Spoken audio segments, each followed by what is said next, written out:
Students, आज हम 12th class के लिए सेकंड चैप्टर शुरू करते हैं। इलेक्ट्रोस्टैटिक्स, पोटेंशियल एंड कैपेसिटेंस, स्थिर वैद्युत विभव तथा धारिता। तो पहले लेते हैं वैद्युत विभवांतर तथा वैद्युत विभव। Electric potential difference and potential. पहले वैद्युत विभवांतर। एक्सप्लेनेशन। यदि एक स्वतंत्र धन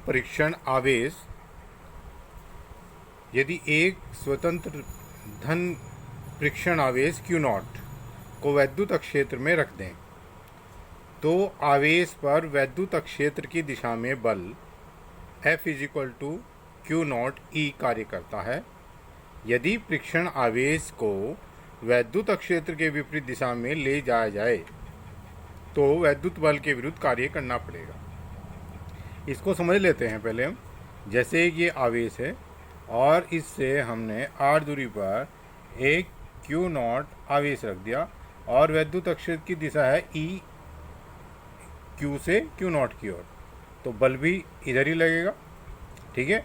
अब हम क्या करें, इस आवेश को उठाकर इस ओर लाएं, यानी कि वैद्युत बल की विपरीत दिशा में ले जाएं, तो वैद्युत बल के विरुद्ध कार्य करना पड़ेगा। ठीक है। इसी का हमने जो चर्चा किया है ऊपर इसमें एक्सप्लेनेशन में की है। अब परिभाषा क्या होगी जिसकी, वैद्युत क्षेत्र में एकांक परीक्षण धनावेश को एक बिंदु से दूसरे बिंदु तक ले जाने में वैद्युत बल के विरुद्ध बाह्य बल द्वारा किए गए कार्य को उन दो बिंदुओं के बीच विभवांतर कहते हैं। जैसे हमने वैद्युत क्षेत्र को दिखा दिया एरो से, एक समान वैद्युत क्षेत्र, इसमें एक बिंदु A है, एक बिंदु B है। ठीक है ना जी। B बिंदु पर एक Q0 धनावेश रखा है, परीक्षण धनावेश। इसको हम B से A तक ले जा रहे हैं। किसके विरुद्ध? हम वैद्युत बल के विरुद्ध ले जा रहे हैं। तो ये जो बाह्य बल बाह्य बल लगाकर इसको B से A तक ला रहे हैं, तो ये जो वैद्युत बल के विरुद्ध कार्य कर रहा है, इसको ही दोनों बिंदुओं के बीच में विभवांतर कहते हैं। ठीक है, राइट। यदि Q0 को वैद्युत क्षेत्र में बिंदु B से A तक ले जाने में वैद्युत बल के विरुद्ध बाह्य बल द्वारा किया गया कार्य W B से A बाह्य बल है, तो A B के बीच विभवांतर। किस पे पहुंचे हम? B से A पर। तो पहले हम क्या लिखेंगे, जिस पर हम पहुंचते हैं उसको पहले लिखते हैं VA - VB। विभवांतर आ जाएगा दो बिंदुओं पर विभव का अंतर। VA - VB = बाह्य कार्य B से A तक जो बाह्य बल द्वारा कार्य किया जा रहा है। अब किसको हम डिवाइड कर दें? Q0 से, क्योंकि जो विभव होता है वो होता है W/Q। ठीक है। जो कार्य किया गया उसमें अगर हम ये परीक्षण आवेश से उसको भाग कर दें तो दोनों बिंदुओं के बीच में विभवांतर आ जाएगा। अब यदि आवेश को बिंदु B से A तक विस्थापित करने पर वैद्युत बल द्वारा किया गया कार्य, अगर हम वैद्युत बल द्वारा बात करें कि कितना कार्य किया जाएगा, तो विपरीत दिशा में कार्य कितना होगा? B से A तक वैद्युत बल हो तो B से A इलेक्ट्रिक फोर्स लग, तो डायरेक्शन क्या है इसकी? विपरीत। तो इसलिए हम इसको लिखेंगे -WB/A बाह्य बल, यानी कि इस जो वैद्युत बल कार्य करेगा वो बाह्य बल के विपरीत दिशा में कार्य कर रहा है। तो इसलिए अगर उसको बराबर लिखना है तो माइनस लगाकर हम इसमें लिख देंगे। तो इसलिए अगर हम बाह्य बल की जगह विभवांतर में वैद्युत बल लिखें तो VA - VB = माइनस आ जाएगा बाहर, क्योंकि अगर बाह्य बल था तो प्लस और इलेक्ट्रिक फोर्स है तो माइनस, तो -WB/A इलेक्ट्रिक फोर्स के द्वारा अपॉन Q0। तो ये दो बिंदुओं के बीच में विभवांतर हो जाएगा। आते हैं वैद्युत क्षेत्र के दो बिंदुओं A व B के बीच विभवांतर। एकांक परीक्षण आवेश को एक बिंदु B से दूसरे बिंदु A तक विस्थापित करने में वैद्युत बल द्वारा किए गए कार्य के ऋणात्मक मान ऋणात्मक मान को कहते हैं या ऋणात्मक मान के बराबर होता है। तो क्या कहा हमने कि वैद्युत क्षेत्र में कहाँ है दोनों बिंदु? वैद्युत क्षेत्र में, एक समान वैद्युत क्षेत्र में। ठीक है। इन दोनों के बीच क्या निकालना? वैद्युत विभवांतर। कहाँ है? वैद्युत क्षेत्र में। और क्या निकालना है? वैद्युत विभवांतर। फिर क्या करेंगे? B बिंदु से A बिंदु तक परीक्षण आवेश को विस्थापित करने में यानी कि ले जाने में वैद्युत बल द्वारा किए गए कार्य के ऋणात्मक मान को, दिशा तो विपरीत है ना इसलिए ऋणात्मक लिखा, वो क्या कहते हैं, दोनों बिंदुओं के बीच वैद्युत विभवांतर कहते हैं। इस प्रकार से हम याद रख सकते हैं इसको। ठीक है, अब आता है वैद्युत विभव। ये विभवांतर कहाँ से आया, वैद्युत विभव से। इलेक्ट्रिक पोटेंशियल नोट, वैद्युत क्षेत्र में किसी बिंदु पर वैद्युत विभव को परिभाषित करने के लिए, ठीक है नोट करना एक को, वैद्युत क्षेत्र में किसी बिंदु पर क्या होना चाहिए, वैद्युत क्षेत्र और क्या एक बिंदु पर वैद्युत विभव को परिभाषित करने के लिए एक ऐसा बिंदु परिभाषित करना पड़ता है जहाँ वैद्युत विभव शून्य हो। भाई एक बिंदु के लिए एक दूसरा जो हमने विभवांतर लिया उनमें से एक को जीरो करना पड़ेगा। ठीक है, वैद्युत विभव शून्य हो, यह बिंदु अनंत पर माना जाता है, अर्थात v इन्फिनिटी इक्वल टू 0। तो वैद्युत विभवांतर की परिभाषा से a व b के बीच विभवांतर va minus V B minus W B to A कौन सा होता है, माइनस लगाएंगे वैद्युत बल अपॉन क्यू नॉट। तो इसमें हमने एक बिंदु को क्या रख दिया, इन्फिनिटी। यदि हम b को अनंत पर ले लें तो V B is equal to V infinity equal to 0 हो जाएगा। तो ये हो जाएगा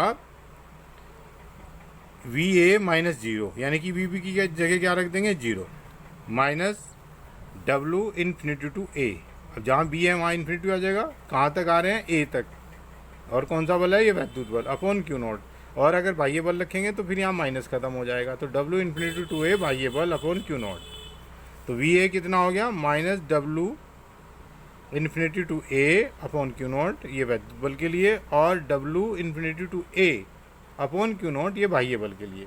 याद रखना भाई इतना ही अंतर है बाह्य बल और उसमें, कि बाह्य बल में तो प्लस आएगा और वैद्युत बल में माइनस लिया जाएगा, अर्थात ये एक बिंदु पर विभवांतर हो गया। तो परिभाषा क्या कर सकते हैं, अतः वैद्युत क्षेत्र के किसी बिंदु पर वैद्युत विभव कहाँ है, ए तो है वैद्युत क्षेत्र में और बी कहाँ है, इन्फिनिटी पर। ये वैद्युत क्षेत्र हो गया ए वैद्युत क्षेत्र में और बी हो गया ये इन्फिनिटी पर। ठीक है, तो वैद्युत क्षेत्र के किसी बिंदु पर वैद्युत विभव एकांक धनावेश को, यानी कि यहाँ पे कौन सा रखा, एकांक धनावेश को अनंत से, कहाँ से, अनंत से वैद्युत क्षेत्र में स्थित बिंदु तक लाने में किया गया बाह्य कार्य अथवा वैद्युत बल द्वारा किए गए ऋणात्मक कार्य के बराबर होता है। कहाँ से, अनंत से वैद्युत क्षेत्र में स्थित बिंदु तक लाने में किए गए बाह्य कार्य के बराबर होता है, किसको, एकांक धनावेश को। या ये भी कह सकते हैं कि परीक्षण आवेश को अनंत से ए तक लाने में, वैद्युत क्षेत्र में स्थित बिंदु ए तक लाने में किए गए कार्य व परीक्षण आवेश की निष्पत्ति को बिंदु ए पर क्या कहते हैं, वैद्युत विभव कहते हैं। अर्थात v इज इक्वल टू वैद्युत विभव is equal to W infinity to A upon Q naught, ये बाह्य बल, और अगर वैद्युत बल रखें तो यहाँ माइनस लगा देंगे। ठीक है, मात्रक है इसका जूल प्रति कूलाम, क्योंकि जो कार्य है उसका मात्रक जूल और आवेश का मात्रक कूलाम, और इसको संयुक्त बोलते हैं वोल्ट। वी में सूत्र हो जाएगा जूल का M L square T minus two, coulomb का ए टी, ये ऊपर चले जाएंगे, एम एल स्क्वायर जहाँ पे टी है वहाँ पे माइनस 3 पावर्स हो जाएंगी और ये ए टू दी पावर माइनस 1 हो जाएगी। अब आता है वैद्युत विभव का भौतिक महत्व, physical significance of electric potential. देखिए ये हम तुलना कर रहे हैं, ठीक है ना जी। स्थिर वैद्युत में वैद्युत विभव, यांत्रिक में द्रव का तल और ऊष्मा में ताप, ये सब आपस में तुलनात्मक है। स्थिर वैद्युत में वैद्युत विभव और यांत्रिक में द्रव का तल, जैसे यांत्रिकी मैकेनिक्स में द्रव का तल लेते हैं, ठीक है ना, उसका लेवल बराबर होता है द्रव का तल में। कैसे, अगर हम दो बर्तन लें, एक बहुत बड़ा बर्तन और एक बहुत, ये देखिए बहुत थिन पॉट है, ठीक है ना जी, इसमें वाटर लेवल तो है यहाँ तक, ठीक है, हाई, और इसमें वाटर तो बहुत अधिक है, इससे हजारों गुना अधिक है, लेकिन लेवल कम है। तो अब आप ये बताइए कि वाटर जो है या जो भी आप लिक्विड ले रहे हो किधर फ्लो करेगा, तो हाई लेवल से लो लेवल की ओर फ्लो करेगा, चाहिए कितना ही अधिक क्यों ना हो।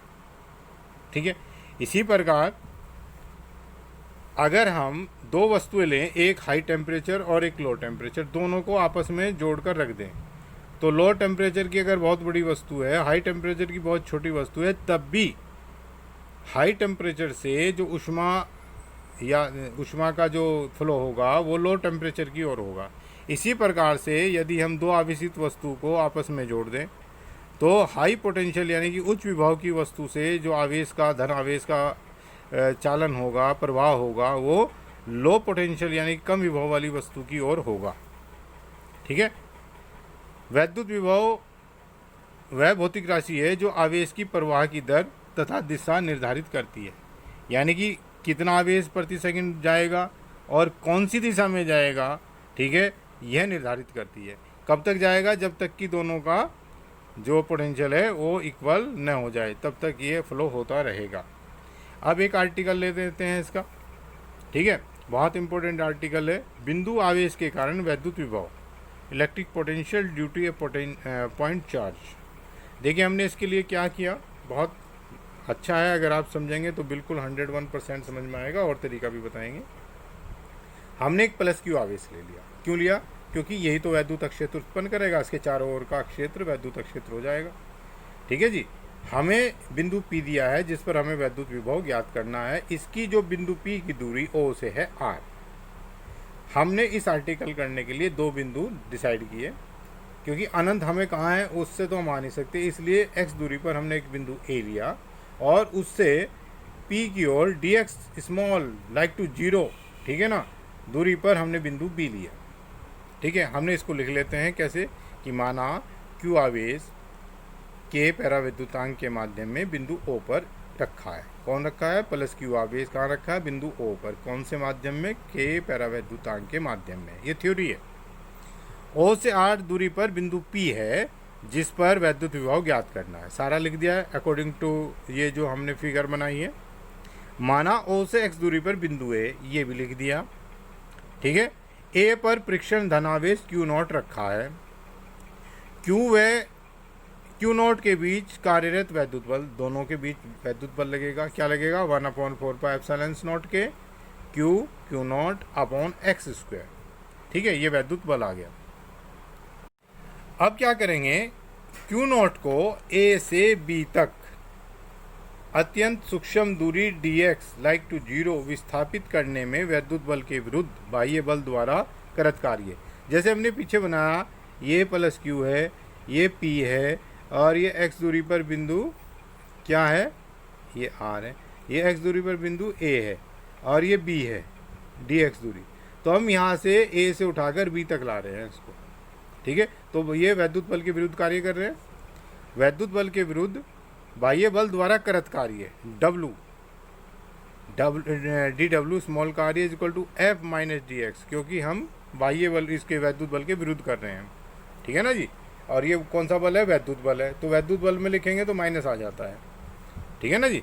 तो ये dW इज इक्वल टू -1/4πε0 के Q0 upon x square dx। यहाँ f की वैल्यू रख दी, कहाँ से? पीछे से। इसको इक्वेशन नंबर फर्स्ट ले लिया। ठीक है जी। अब हमें देखिए लाना कहाँ से है? अकॉर्डिंग टू डेफिनेशन अनंत से।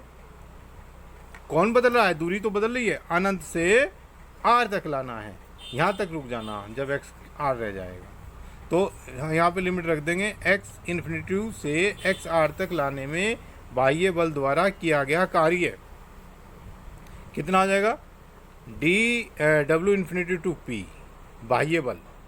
ठीक है, integration infinity to R dW।